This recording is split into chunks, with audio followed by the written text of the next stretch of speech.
Fajar, pria berusia 47 tahun, duduk di kursi rotan reot di ruang jaga yang kecil di samping gerbang perumahan. Tubuhnya tegap, namun wajahnya mulai terlihat lelah oleh waktu dan pengalaman panjangnya sebagai pekerja. Dari dulu ia berpindah-pindah tempat. Pernah jadi penjaga gudang pabrik, satpam di bank ternama, hingga koperasi kota sebelum akhirnya bekerja di perumahan baru ini. Sejak 2 bulan lalu, ia tidak banyak bicara. Tapi setiap kendaraan lewat, ia selalu tersenyum kecil dan memberi salam sopan. Tanda kebiasaan lamanya yang tak hilang. Perumahan itu berdiri di pinggiran kota, jauh dari pusat keramaian. Deretan rumah-rumah baru berdinding putih tampak rapi, tapi kebanyakan masih kosong. Hanya beberapa unit yang sudah dihuni. Rumput di halaman sebagian rumah mulai tumbuh liar, dan lampu jalan yang berjajar di sepanjang gang hanya separuh yang menyala. Saat malam, suasana perumahan itu sunyi sekali. Hanya suara jangkrik dan angin yang menyusup lewat celah gerbang besi besar yang dijaga Fajar. Di kejauhan masih terdengar samar azan dari musola kampung lama di belakang perumahan. Ruang penjaga pintu itu kecil dan sederhana. Di dalamnya hanya ada kursi, meja kayu, kipas angin tua, serta termos berisi air panas dan cangkir. Sebuah lampu neon menggantung di atas kepala. Cahayanya berkelip pelan, seolah ikut mengantuk bersama Fajar. Dindingnya dipenuhi coretan jadwal ronda dan nomor penghuni yang baru pindah. Di pojok ada radio kecil yang kadang memutar lagu lawas, menemani kesunyian malam. Meski sederhana, bagi Fajar ruang itu sudah cukup nyaman. Tempatnya untuk berpikir, beristirahat, dan menunggu pagi.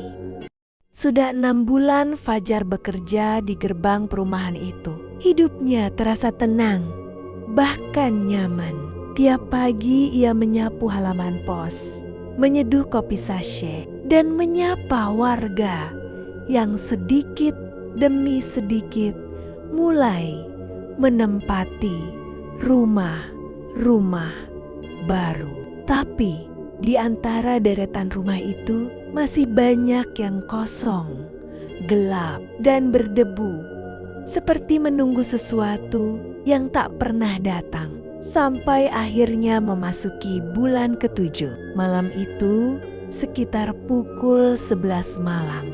Fajar melihat rombongan mobil datang beriringan. Lampu sorot mereka menerangi jalan depan pos. Sekitar 4 mobil berhenti bergantian. Dari salah satu mobil, seorang pria parubaya turun dan berbicara sopan. "Permisi Pak, kami mau antar anak saya lamaran di dalam di blok C4. Fajar mengangguk ramah, walau merasa aneh. Sebab sejauh yang ia tahu, blok C4 itu masih kosong.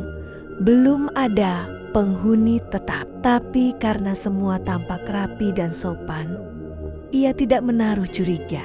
Hanya satu hal yang mengganjal.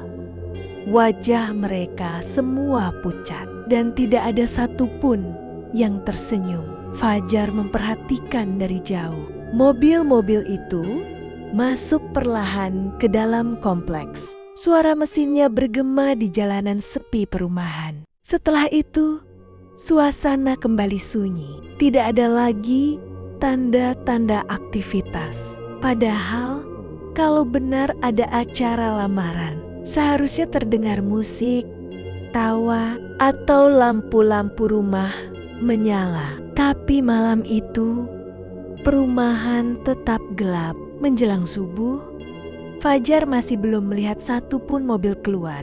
Ia mulai cemas. Rasa ingin tahunya mengalahkan rasa takut. Ia membawa senter, berjalan melewati jalan setapak menuju Blok C.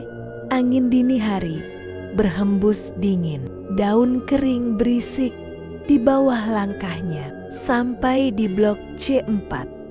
Rumah-rumah tampak kosong. Pintu tertutup rapat dan halaman dipenuhi debu tebal. Tak ada tanda-tanda ada acara lamaran, tak ada bekas ban mobil, tak ada suara apapun, hanya kesunyian dan aroma melati samar di udara. Fajar menelan ludah. Langkahnya terasa berat ketika meninggalkan Blok C4. Bulir keringat dingin mengalir di pelipis meski udara dini hari menusuk. Dalam hati ia bergumam, tadi malam benar-benar ada rombongan. Mobilnya jelas, kok bisa sekarang sepi begini? Ia berjalan cepat menuju pos jaga. Tapi baru beberapa meter dari arah kanan muncul seorang bapak tua berpakaian rapi, mengenakan baju koko putih dan sarung garis. Berjalan pelan menuju musola perumahan yang terletak di ujung jalan. Wajahnya teduh, tapi matanya tajam, seolah tahu apa yang baru saja dialami Fajar. "Loh Pak, kok sepagi ini udah keliling?" tanya Fajar. Mencoba basa-basi untuk menutupi rasa takutnya. Bapak tua itu tersenyum kecil. "Saya mau ke musola."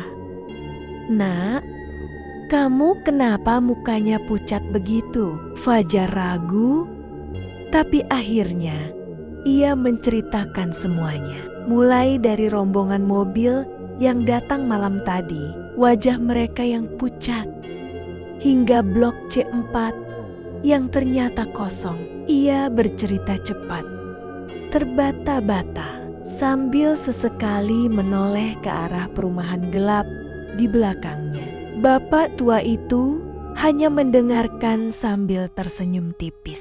Setelah Fajar selesai bercerita, ia menepuk bahu Fajar dengan lembut dan berkata, "Sudah, ayo ikut saya ke musola dulu. Nanti setelah sholat subuh, saya ceritakan semuanya tentang Blok C4. Nada suaranya tenang, tapi menyimpan sesuatu yang membuat bulu kuduk Fajar berdiri. Mereka pun berjalan beriringan menuju musola. Langit mulai berwarna abu-abu muda.